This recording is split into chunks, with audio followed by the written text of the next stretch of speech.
String stream fine. तो मैंने let's say include IO stream किया फाइन, एंड मैं यहाँ पे करा लेता हूँ मेन फंक्शन का code int main and let's say return value 0 fine. अब देखिए मैं नेम स्पेस को ग्लोबली इंक्लूड कराता हूँ using name space and std fine. और देखिए अब आपको ना एक हेडर फाइल का नीड और होगा जिसे हम कहते हैं has include let's say string dot H, क्योंकि स्ट्रिंग का के फंक्शंस मैं इसमें यूज़ करने वाला हूँ। तो अब देखो, अब ध्यान से देखो, मैंने एक स्ट्रिंग क्रिएट किया str नाम का, और इस str में मैं स्टोर करा देता हूँ लेट्स से एक string 1 space let's say 34 fine. अब देखिए एक तो स्ट्रिंग है 1 और एक स्ट्रिंग हो गया 34। अच्छा, इसको समझने से पहले ना हम ऐसा करते हैं कि सिर्फ 34 को स्टोर कराते हैं, है ना। 34 अभी इंटीजर नहीं है, अभी ये एक नंबर है, अभी ये सॉरी अभी ये एक स्ट्रिंग है, और स्ट्रिंग की वैल्यू क्या है 3 और 4 फाइन। अब देखिए अगर मैं क्या करूँ, एक इंटीजर नम क्रिएट करूँ, नम को मैं लेट से स्टोर करा दूँ मैं 10 को, और मैं अगर सी आउट कराना चाहूँ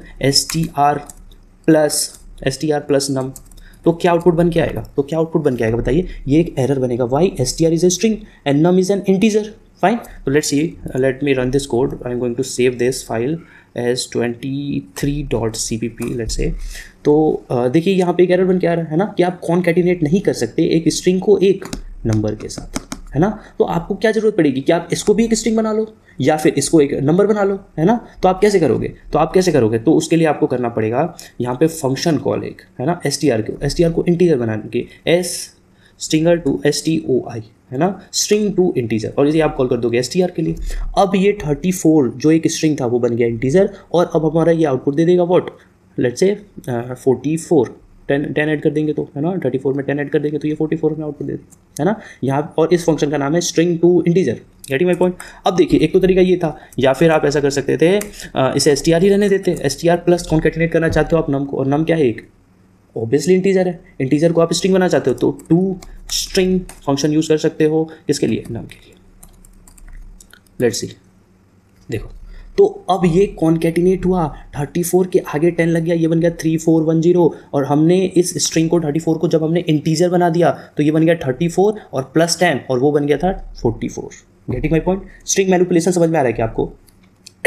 नाउ अब बताइए मुझे कि अगर ये ऑपरेशन होता 1 स्पेस 34, अब ऐसा करता हूँ मैं इसे ना नए फाइल में ले लेता हूँ, क्योंकि और वो कोड आपको मैं प्रोवाइड करा दूंगा, let's say code 2524.cpp fine. अब देखिए अब मैं ऐसा करता हूँ, इसे 1 स्पेस 34 कर देता हूँ, और अब मुझे चाहिए कि मैं 1 को सेपरेट करूँ और 34 को सेपरेट करूँ। तो एक तो तरीका है कि आप फाइल लूप लगाओ और हर एक इंडेक्स को एक्सेस करो, जब तक आपका स्पेस बार हिट नहीं होता तब तक आप ट्रैवर्स करते रहो लीनियरली, गेटिंग माय पॉइंट। लेकिन C++ आपको इसमें भी वेरिएंट प्रोवाइड कराता है, जैसे मैंने एक बना लिया num1 और एक बना लिया num2, ठीक। और मैं इन दोनों में ही स्टोर कराने वाला हूँ किसे, 1 एंड 34 को। कैसे कराऊंगा, तो उसके लिए मैं लिखूंगा स्ट्रिंग नाम का एक क्लास है, किसके अंदर, तो स्ट्रिंग डॉट एच के अंदर, ठीक है। स्ट्रिंग स्ट्रीम नाम दे देता हूँ ss, और इसके पैरामीटर में मैं पास कर देता हूँ अपना स्ट्रिंग str फाइन। और इसी स्ट्रिंग क्लास का एक ओवरलोडेड ऑपरेटर है, राइट शिफ्ट ऑपरेटर फाइन। और उसको यूज़ कैसे करेंगे, तो हम अपने ऑब्जेक्ट का नाम एंड देन हम लिख देंगे num1 एंड लिख देंगे num2 फाइन। अब एक बार कराने की कोशिश करते हैं हम, num1 handle and C out, num2 को print, let's see what would be the output. See देखो मैंने इसे रन किया, 1 minute, string stream initialize but incomplete type, okay. अच्छा स्ट्रिंग इसे नहीं पता, स्ट्रिंग ये मे भी ना एस स्ट्रीम हेडर फाइल का पार्ट है, ओके हियर वी गो। अब देखिए ये बिल्कुल सही है, तो आपके num1 में क्या वैल्यू आ गई 1 एंड num2 में क्या वैल्यू आ गई 34, गेटिंग माय पॉइंट। तो स्ट्रिंग मैनिपुलेशन आपको समझ में आ गया होगा, आई होप।